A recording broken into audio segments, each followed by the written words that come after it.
Alright, today I'm going to be doing a 10,000 kilometer review on my 2020 Honda CB500X.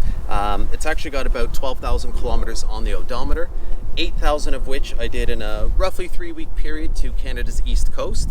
I did basically all kinds of weather and terrain, from a few days non-stop on the highway in torrential downpour to a few days crossing an old abandoned railway line that crosses the island province of Newfoundland.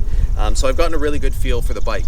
Before I get into it, I just want to make two really quick notes. One is that I've already done a 1,000 kilometer review on the bike. I'm not going to touch on a lot of the same subject matter. I'm going to try and focus on stuff that's become apparent over the 12,000 kilometers. The other thing to note is that obviously I've done quite a bit of suspension work on the bike. I'm not going to touch on that because I really want to make this review as applicable to as many owners or potential owners as possible. Okay, so let's get into it. Let's start with the bad and the broken. I've had one failure on the bike that was not due to operator or environmental damage, and that was the water pump. So you may or may not know the water pump is a known weak point on these bikes. I thought that they had it sorted out by 2020, but apparently not. Because I knew it was a problem or a potential problem with the bike, when I got it home, it was one of the very first things that I looked at. I got under the bike and I checked the water pump and I looked at the weep hole, and there was actually a little bit of blue crusted coolant around it. Not enough to be worried, so I just marked the reservoir at the back with a marker to mark the fluid level and kept an eye on it. It was fine for almost the whole 12,000 kilometers. And then I'd actually had a little bit of a crash and had some damage to repair. And when I was getting ready to take it into the shop, I just happened to take a look underneath, and it looks like the water pump let go and it was just pouring oil out of the bottom. So good thing that I caught it. It was fixed under warranty. It wasn't a huge inconvenience. I did know it was a potential problem going into this, so I wasn't as, annoyed or disappointed or what have you, had I not known and had that failure. But that was the only thing that's gone wrong on the bike. That wasn't my fault. The other thing that did happen is when I was crossing the Newfoundland Trailway, I crashed the bike going maybe 35 or 40 kilometers an hour. You can see some of the scuffs and stuff. But what happened is when the bike fell over, and I guess it was sliding along the trail with me sort of underneath it, the rear suspension must have been sort of compressing and kicking up gravel and rocks here. So I guess a rock made its way in behind here, and as the suspension was compressing, it was sliding along the ground, a rock got between the rear swing arm and this rear brake banjo bolt here and just pushed the bolt up enough so that it started leaking fluid. I lost all the pressure and I lost the rear brake. That was interesting, finishing the trailway without a rear brake and then another 2,000 kilometers home, but I was able to do it. So when I brought it to the Honda mechanic, he actually told me that it was a 1 in a million fluke. Now, I don't know if that's the case, it's just a 1 in a million fluke, or if it's just a design flaw. I'll leave that to my more informed viewers. Let me know what you think, if anyone's had that problem or they think that's a design flaw. Okay, so the fuel economy on this bike, in my opinion, ranges from unbelievably terrific to unbelievably terrible. It's a 17-liter tank. I was able to get as much as over 450 kilometers out of a single tank. That was, of course, if I rode really easy, nice throttle inputs, shift early, keep the revs low, don't go fast. But yeah, the not 100% reliable dash indicator read 2.2 liters per 100 kilometers. Contrast that with on the highway, if I was doing 130 straight for hours at a time, I wouldn't even get 250 kilometers before I'd have to fill up the tank again. The on-screen dash read 5.5 liters per 100 kilometers. So, I mean, it goes from phenomenal to just terrible. The highway isn't where this bike shines. It's absolutely capable of going on the highway all day, no problem. But it's not really where this bike shines.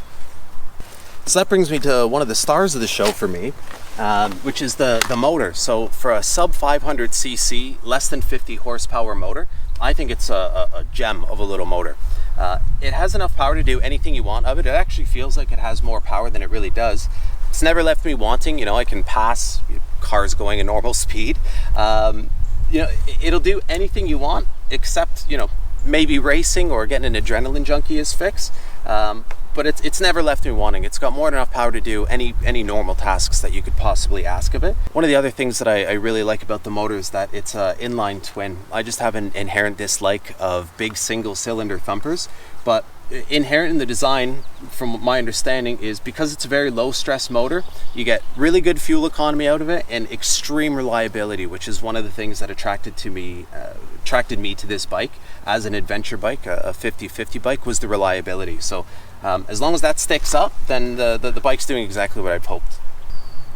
Okay, now for the seat. The seat's not bad. Again, keeping in mind what the bike is, how much you pay for it. It's actually got quite a good seat. The foam's good, the design's pretty good.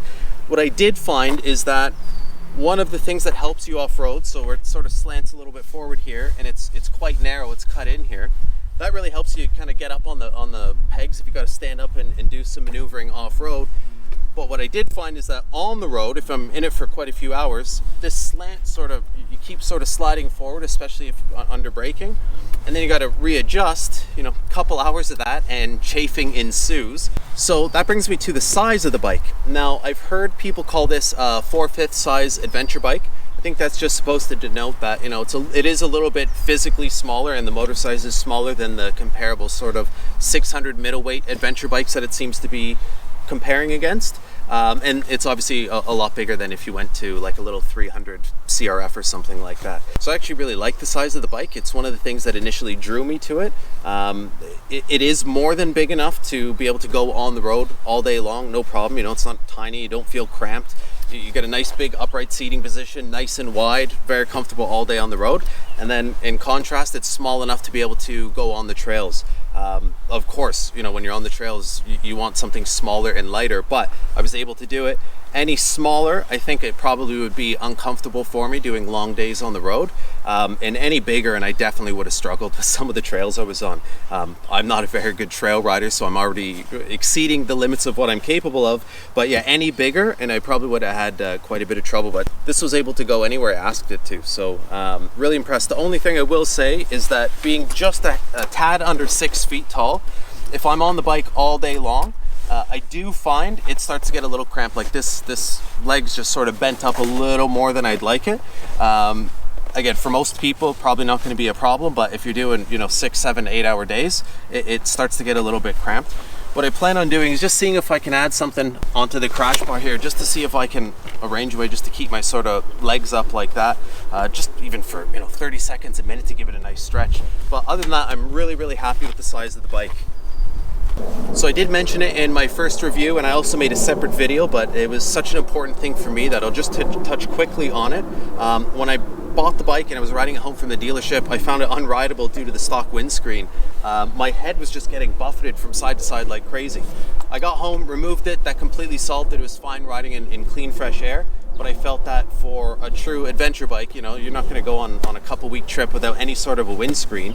Just doesn't really make a lot of sense, I thought. So it's not pretty, but it works. I just found a little extender here, put it on the top, really cheap on eBay, and it seems to have cleared up all the airflow perfectly. Highly recommend one of them if you have any problems whatsoever. So that brings us to the handling of the bike. One thing I'd like to point out is that, in my opinion, the biggest thing you can do for a lot of bikes, but especially this bike, to get it to do the job that you want, is the tires. So right now I'm running some Pirelli Scorpion Trails, I think. They're fine. I haven't had them for too long. Really smooth on the road, really good handling on the road. I probably wouldn't take them on trails. I also ran with, did about 9,000 kilometers with a set of TKC 80s, which are some knobby tires that allow you to go on the trails and the road. And the bike handles completely different with those tires than with the, completely. With the knobby tires, you go on the trails, no problem at all. I wouldn't even think of really doing any sort of trail riding with these. The TKC 80s actually had really good grip on the road, not great feeling, not great feedback, but it gripped. You could really lean the bike over. But with the knobbies, it just didn't have a really good feel, and it just sheared away the compound in hot, dry weather. I'm not going to spend too much time on the sort of specific handling because of the suspension work that I've done on it. What I will say is, again, I found the bike will go anywhere and do anything that I ask of it. When I'm in nice mountain roads, do I sometimes wish that, I had a little stiffer suspension, a little bit lower, more power? Of course. But when I'm on the trails, I also wish that I had more suspension travel, a lighter bike, a smaller bike. It's all about that compromise. But I do find that this bike will go anywhere that I ask of it. It just helps a lot if I have the right shoes on it. So in conclusion, I think that this is a phenomenal little adventure bike, especially for the price point. It's like a Swiss Army knife of a bike. If I were to be doing predominantly pavement riding, I probably would choose something else. I think there's better designed tools just for doing on-road riding. The same thing, if I was to be doing mostly trail riding, I think that I would probably get something else a little more trail focused, a little smaller, a little lighter. That being said, what I wanted was a true 50-50 adventure bike where I felt comfortable on the pavement and I felt comfortable on the trails. And I really think that this bike does the job just the way I wanted it to. And you'd probably be hard pressed to find better value in a bike like this. So who do I think that this bike is for? I think that this bike is just about the perfect bike for somebody who wants to be able to, ride 2 hours to their favorite trails, ride the trails all day, ride home, and then commute to work on Monday. Perfect bike. If you're a new rider that isn't sure, do I want to do more pavement riding? Do I want to do more off-road riding? I think this is a great bike to wet your beak and get a feel for both. Or somebody who's returning to riding after quite a few years, This is a really easy bike to ride. The only thing that kind of catches me by surprise, because I'm used to really low, stiffly sprung sports bikes, is the front brake. It's not a really stiff front brake, but sometimes I'll grab it and just the front end just dives a lot more than I'm used to when you're coming to a stop at a stoplight. That's the only thing that, if you're not used to it, may catch you by surprise. But yeah, I think this is a phenomenal little Swiss Army knife of a bike. Hopefully I was able to entertain you with my review, and if you want to be notified when I do the 100,000 kilometer review, you can subscribe, and any questions or comments I try to respond. Thanks so much. Catch you next time.